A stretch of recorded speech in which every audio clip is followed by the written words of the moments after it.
11 years and 1 month ago, my unit deployed to Afghanistan, a few hundred miles away from Bagram. And this was the year I woke up. July 2012 was the month I woke up. Here's that story. That month in Afghanistan was like every other month. Firefight after firefight after firefight. But I had my boys with me, and you get in so many firefights, you get to the point where you feel invincible. You start making very, very minute mistakes, like gaining curiosity, like, ooh, I wonder where that artillery shell is going to land, or, ooh, where's that missile going to hit, you know? Well, I almost died 5 times, and multiple times was because of that mistake. I'm a man of God because of these moments. My faith was not strong before these moments. I believed in God, but I never really had an awakening, I was very stubborn, foolish. Well,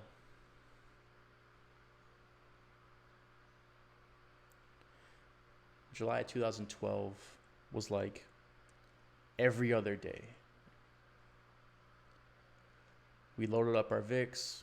I was 11 Charlie, had my mortar tube, 60 mic handheld. And I carried 6 rounds on my chest, 6 in my backpack. And my team, they would carry like 1 to 2 rounds each. So we usually had about 10 to 20 60 millimeter rounds. Well, when it comes to Afghanistan, majority of our firefights were long distance. I would say 400 meters plus at any given time, which is the length of approximately 4 football fields. So having the 60 mic was very crucial.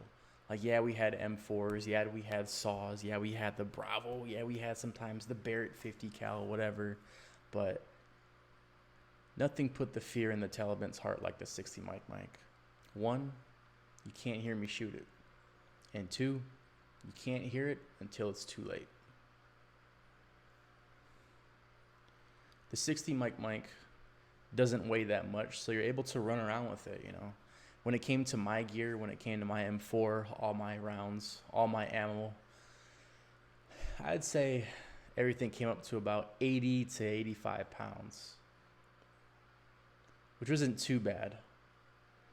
But when it's 100 degrees out, it weighs on you. So the first time I almost died, I remember it was from a sniper. Yes. Our whole mission for 6 months over there was to locate and eliminate this sniper named Mustafa. But for some reason, this dude was always 3 steps ahead.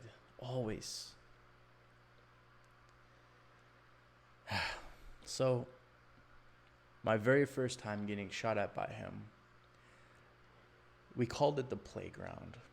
For those who don't know, in Afghanistan, there's a main road. It's called Highway 1. Pretty much, picture a highway in the middle of the desert. That's pretty much Highway 1, right? In a certain area, we called the playground, right? So from the highway to the playground was about 500 meters of just open desert, right? Rock and desert, extremely flat.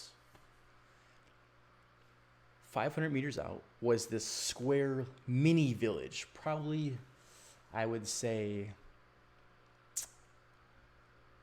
300 feet by 300 feet with like 13 to 14 foot tall walls. And then approximately 500 meters in the same direction from there was the long village, right? Now, this long village consisted of multiple families. I would say it's probably a quarter mile long. I know you had the mosque, you had this little tree area where there's a few trees in front, and there was one dirt road in and one dirt road out, right?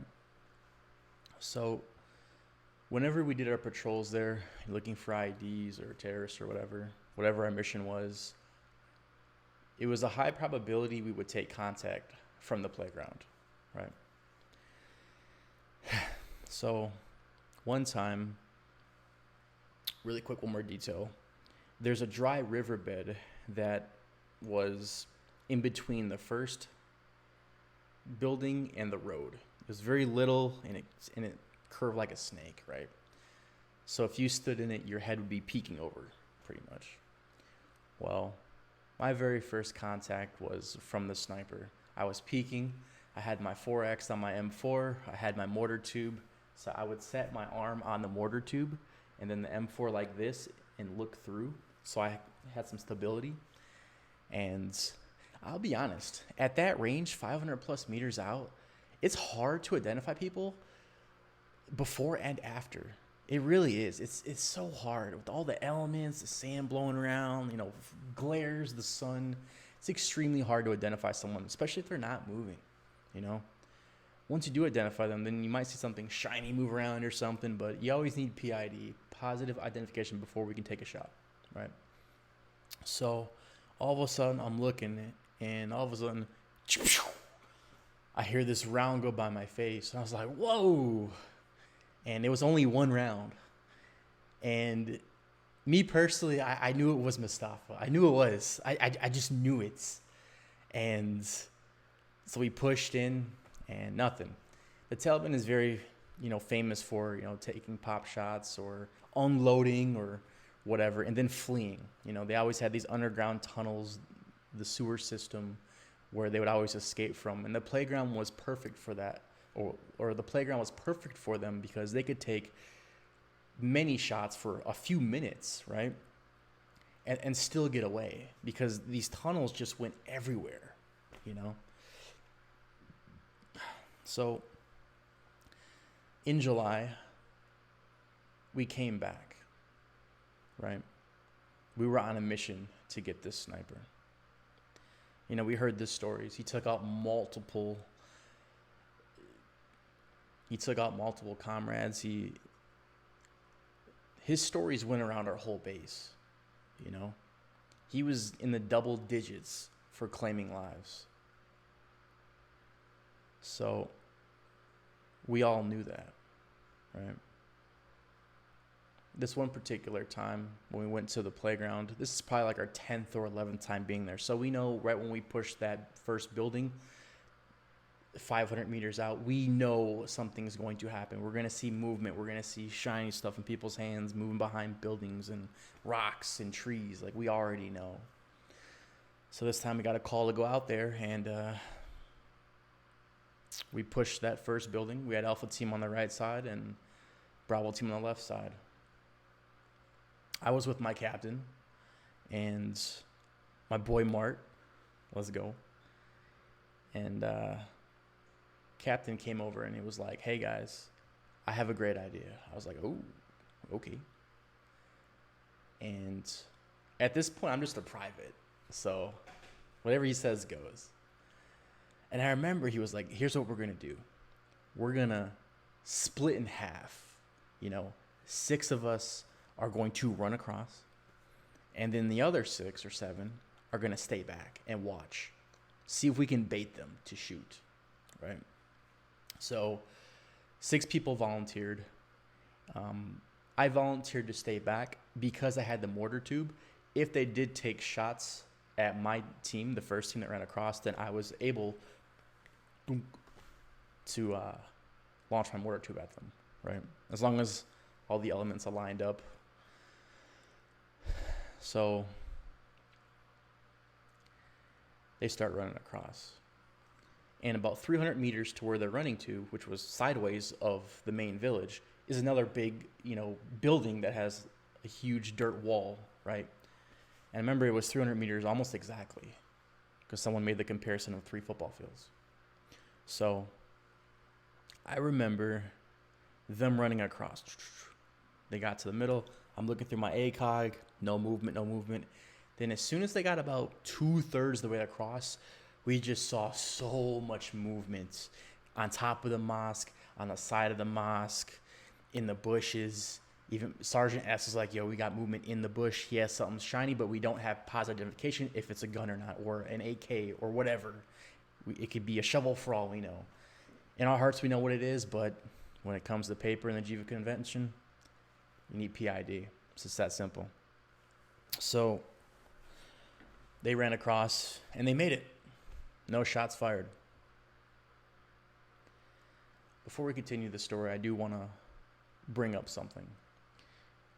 A month prior to this, I was sitting in the chow hall, and my captain and his radio guy came up to me, and they sat down, and they just got back from a mission. I was off that day, and they came up to me like, yo, Trin, you won't believe it.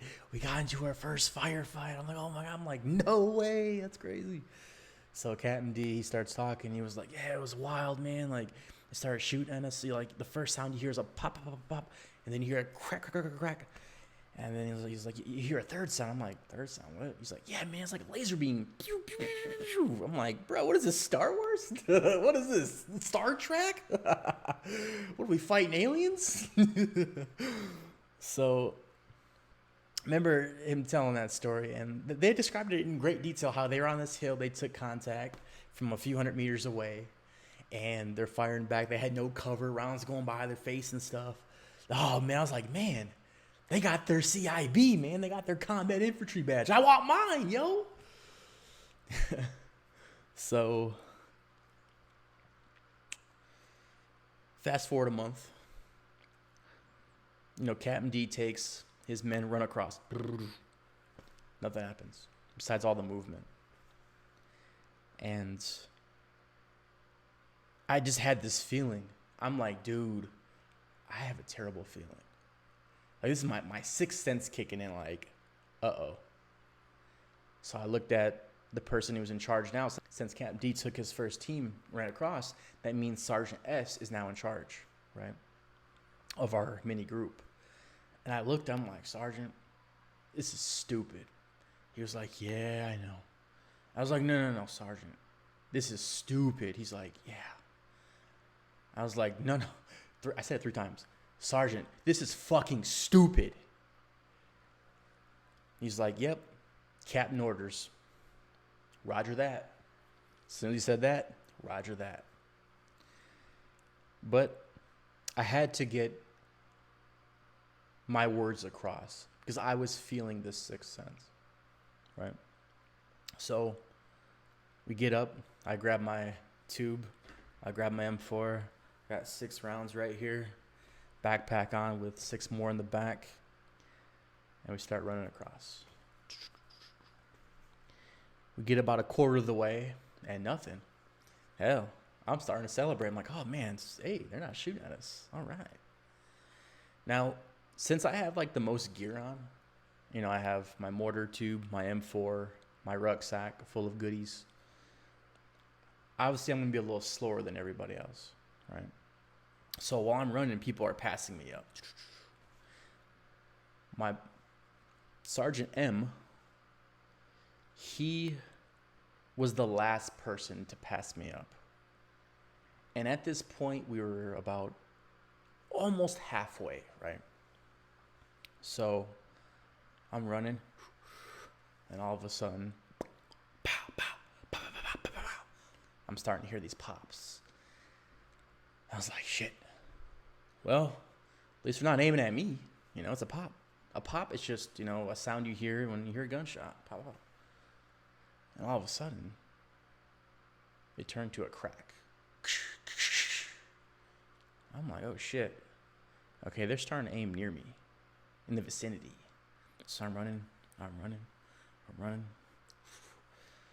Get about just past halfway. And all of a sudden, I start hearing this laser beam sound. I was like, I remember I was running, I was like, what the fuck is that?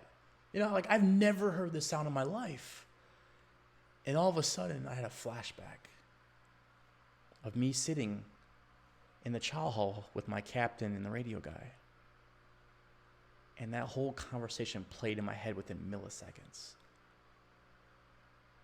And then I came back. And then I knew. I looked down. Just dirt kicking up everywhere. So I'm running. And then when it dawned on me 100%, I looked up into the sky. And I yelled. I said, God help me. God help me. God help me. And all of a sudden, everything slowed down, slow motion. A slow motion where you could write a book in a second. Each footstep felt like an eternity.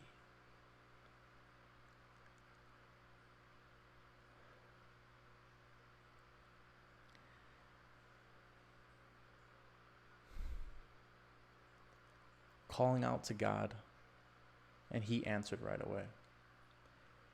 You know that feeling you're being watched? That sixth sense in the back of your neck? Well, that's the feeling I had, but it was my whole body. And each step I took, it would get stronger. After asking God for help 3 times, He gave me a vision. And this vision was to slide.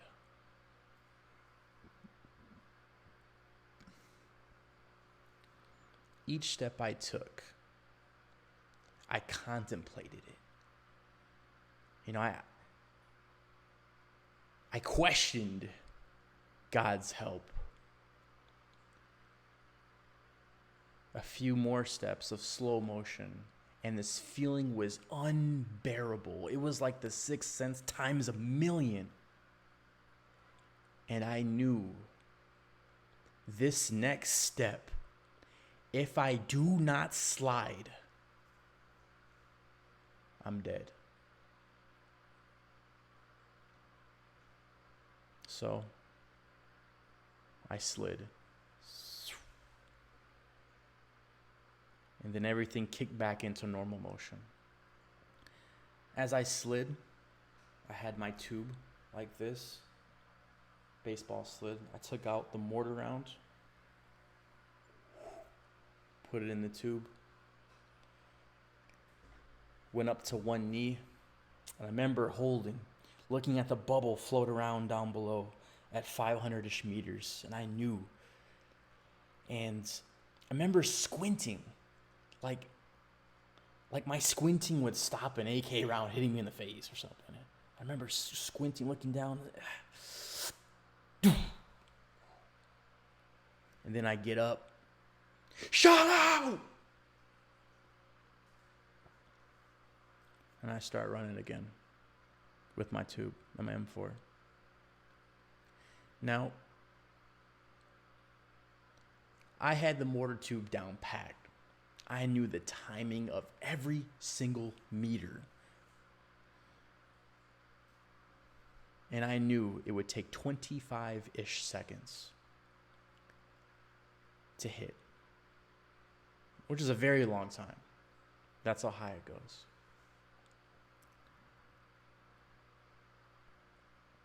So I start running again.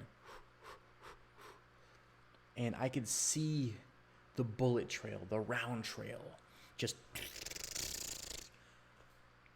However, it was in front of me though, and it was moving faster and faster away. It was like someone just took a machine gun and was just like. That's what it looked like. However, Sergeant M was in front of me. And at this point, he was probably like 30 meters in front. So as I'm running, I see these rounds get closer and closer and closer. I'm like, oh, fuck. He's about to get hit. And they get to his feet. And he falls. I was like, oh, shit. So I go running over there. And then I just stop. I'm like, dude, are you good? He's like, yeah, keep going. I'm like, no. Are you good? He's like, yeah, keep going. So at that very last second, I'm looking for blood. Because if you get shot in certain angles, certain parts of your body, you won't feel it. It burns your nerves, and you won't know. So I'm looking for blood as he's rolling around. And remember, this terrain is completely flat. But where he ended up at, there was like this little rock. I would say no more than a foot. Very.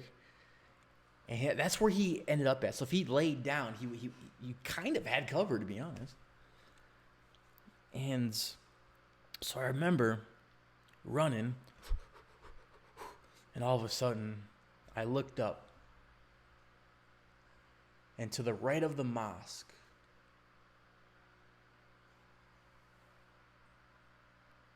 it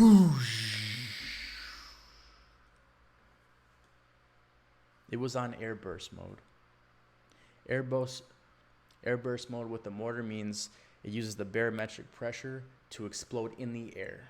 It doesn't have to hit anything. It just has to reach a certain height from the ground before it goes off. So it rains down shrapnel instead of blowing up, then releasing shrapnel. So it rains it down. Extremely morbidly beautiful when you see it. And I remember seeing it go off just to the right of the mosque, exactly where they were at. And I remember my captain was like, is that enemy mortar? I'm like, no, Captain, that was me. So we finally make it over. Sergeant M gets up, he gets to us, and we push into the village. So now we're, kicking indoors, clearing. I have my tube, so I couldn't kick indoors and clear, unfortunately. But we pushed in, and after that, we went quiet. Enemy was gone. After clearing the village, we decided to make that good old half-mile walk back to Highway 1 to our vehicles.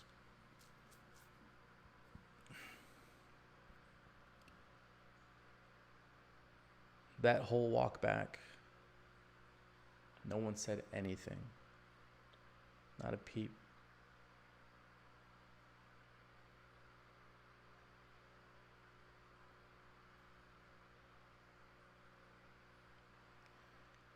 After we get back to our Vicks, the 50 cal gunner,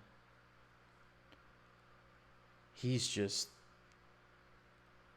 in an infantry way, like freaking out. Like, oh my God, y'all won't believe what I saw.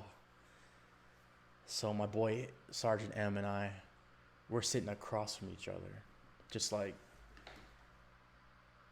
I look at him like, hey, what'd you see? And he's a country boy too. So he was like, y'all won't believe what I seen. Oh, so it all started off with the first team running across the field, and nothing happened. I saw a movement. I looked at my 50 cal, saw a movement, and all of a sudden, the second team from the building pushed across, and they just started getting lit up. I was like, okay. And then all of a sudden, that last person, I saw this bullet trail just catching up. Then it got to his feet, and then the person fell. I was like, oh, hell no, he got one of us. And all of a sudden, it kept going. And then it hit the second person. The second person fell. I was like, oh, shit. We just lost 2 fucking dudes. There's nothing I can fucking do. And the trail kept going, and then it stopped.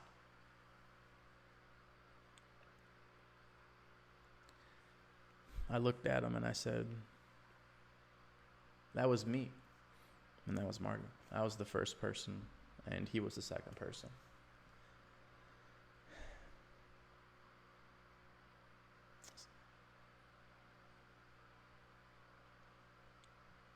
So I looked at Sergeant M, and I said, hey, man, what happened? Like, what happened? He was like, dude, I was running, and all of a sudden, it was like my leg purposefully tripped me. My leg tripped myself to fall. He's like, I can't explain it. I was like, I'm just running, and my leg just kicked the other leg while running. And I just fell straight forward and fell. And then that's when I told him, I was like, dude, right when you fell is when the rounds were like at your feet, just dirt everywhere, man. I thought you were hit. At that very moment, I knew the truth. I called out to God, and he responded right away.